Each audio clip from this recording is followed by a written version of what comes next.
কিছু করে থাকে। আছে কিছু এনজিও তো এমন আছে, এরা পুরুষদের লোন দেয় না, মহিলাদের লোন দেয়, শুধু মহিলাদের লোন দেয়। আর এই মহিলাদেরকে লোন দিয়ে কিছু কিছু মহিলা নিজের ইজ্জত নষ্ট করতেছে এই ঋণের কারণে, এই লোন নিয়ে। এটা আমরা কম বেশি সবাই জানি।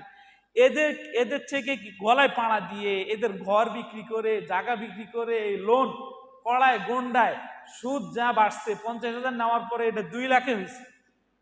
কিস্তি দিতে পারে না, এটা 2 লাখ হয়ে গেছে। পুরো 2 লাখ সুদ করবে কিভাবে, 2 লাখ নিবে কিভাবে, ওই প্রক্রিয়া তারা ব্যাংকের যত রকম নিয়ম আছে সব চালায় এদের উপরে।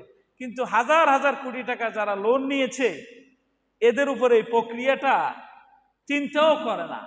এদের যারা নিচের কর্মকর্তা আছে এটা তো প্রশ্নই আসে না। উপরে কর্মকর্তা যারা আছে তারাও এদের কাছে গিয়ে স্যার স্যার স্যার স্যার বলতে বলতে অবস্থা খারাপ। অথচ এই লোক হাজার হাজার কোটি টাকা ব্যাংকের লোন পরিশোধ করতেছে না, ঋণ খেলাপি করতেছে।